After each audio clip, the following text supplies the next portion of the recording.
Nous allons accueillir M. Stéphane Tiki.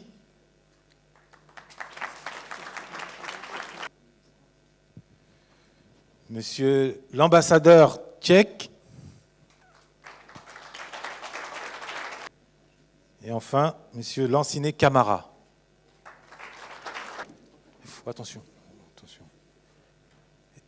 Et pour animer ce panel, évidemment, l'incontournable Valère Bélias. Alors, jusqu'ici, on a écouté beaucoup d'auteurs. On a jugé que c'était important que les leaders qui sont en face de nous puissent partager un brin de leur expérience, parce que ce n'est pas souvent qu'on a l'opportunité de vous avoir. Donc, ça va être très simple. On vous posera des questions et vous pourrez y répondre. Merci bien. Écoutez, je suis très heureux d'être là. À chaque fois que la communauté africaine se retrouve, c'est vraiment une très très bonne chose, puisque c'est l'occasion de valider des complémentarités, de créer des réseaux et de projeter quelque chose qui est essentiel, c'est-à-dire l'avenir en commun, c'est-à-dire valider des choses en commun pour qu'on puisse travailler ensemble. Les Africains représentent une force, mais cette force, elle est encore plus grande si nous savons travailler ensemble. Je viens d'être nommé par Rosemay, la voix d'union pour Small and Middle Enterprise, c'est-à-dire l'Organisation mondiale des petites et moyennes entreprises. Alors je suis très heureux d'être là. Merci Valère, parce que tout le monde peut écrire. Il suffit d'essayer, il suffit de commencer. Nous sommes là avec les écrivains. Je vous adore et vraiment, vous faites avancer les choses parce que on écrit pour l'histoire, on écrit pour l'éternité, on écrit pour l'Afrique. Nous avons tous quelque chose à raconter. Notre histoire a été écrite par les autres. Nous devons écrire nous-mêmes notre histoire. Alors je suis très heureux de partager ce moment exceptionnel avec vous. Merci beaucoup Valère. J'espère que tu feras beaucoup de réunions comme ça. Mais ne restez pas en France seulement. Faites ça à Paris, faites ça à Genève, faites ça à Bruxelles et faites-le aussi en Afrique. Merci beaucoup. Donc, ma question ici s'adresse dans un premier temps à M. Lanciné Camara. Elle serait celle de savoir s'il y a un livre que vous devriez recommander à un Africain de lire, lequel ça serait, en 45 secondes. Nation, nègre et culture, de Cheikh Anta Diop. Merci beaucoup, M. Lanciné Camara. Merci beaucoup. Parce qu'il va au fond des choses. Il explique notre passé négro, disons, africain, depuis des lustres du temps, depuis, je dirais même, Bilal était le grand compagnon du prophète Mohammed, vous le savez bien.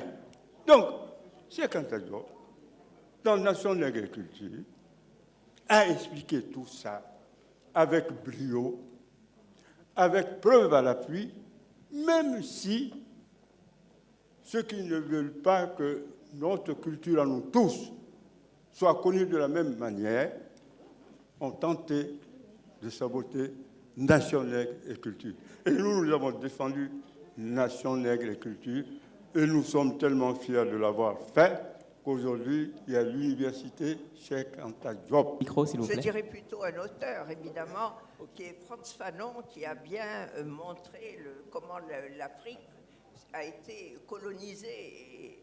Et alors, je vais peut-être vous choquer, je rajouterai un autre livre à côté de ceux de Fanon, qui ne parle pas tellement de l'Afrique, mais qui a été écrit par un grand chef d'État et qui avait vraiment le courage de tenir tête aux Américains quand la politique américaine choquait la France. C'est le général de Gaulle, dans Mémoire d'espoir.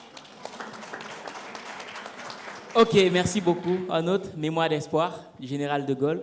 Et enfin, on va chuter avec l'ambassadeur tchèque, qui va partager avec nous un livre qu'on devrait lire. Je lis actuellement un livre que je conseille, c'est Asmina Kadra. Le titre, c'est L'équation africaine. C'est un très beau livre.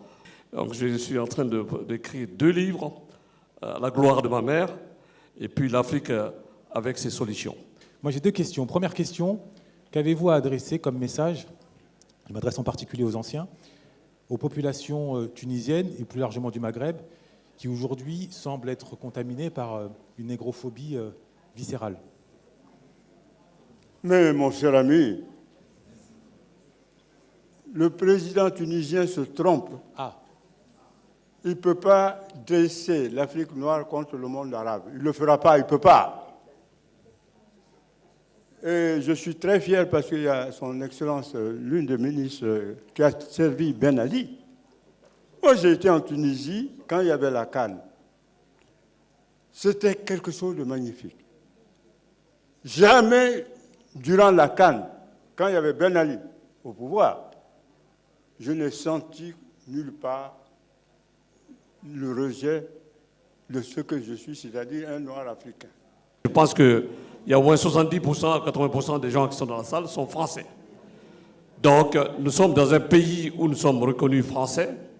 Nous devons avoir la capacité de progresser et en politique, et économiquement, et culturellement dans ce pays.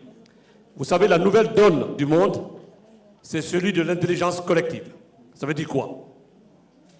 Si vous voyez aujourd'hui le microcosme de la vie française, il y a beaucoup de communautés dans la France. Il y a des Chinois, il y a des Indiens, mais les Indiens travaillent avec les Indiens, les Chinois travaillent avec les Chinois. Nous devons avoir la capacité de nous ouvrir et travailler ensemble. Ce qui est important, c'est ce que nous devons faire ensemble. C'est ce que nous construisons ensemble. Ça représente une force extraordinaire.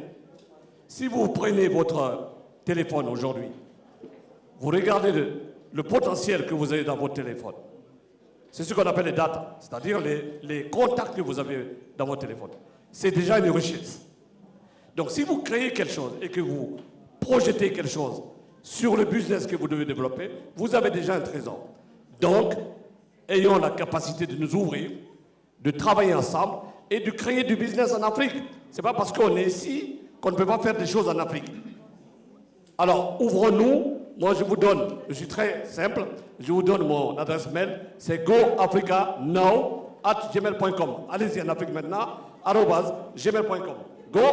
J'ai envie d'œuvrer au développement économique du continent africain. Parce qu'en fait, si le continent africain est développé, il n'y aura plus de discussion. Par exemple, souvent les gens parlent d'immigration. Mais je vous assure, dans les pays africains qui sont développés, il n'y a jamais personne qui veut venir en France.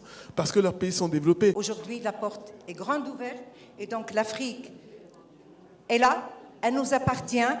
Et bien sûr, le monde nous appartient et c'est à nous d'avoir confiance en nous. Merci. merci. Et en guise de conclusion pour ce panel, c'est l'ambassadeur qui prend le soin de se lever.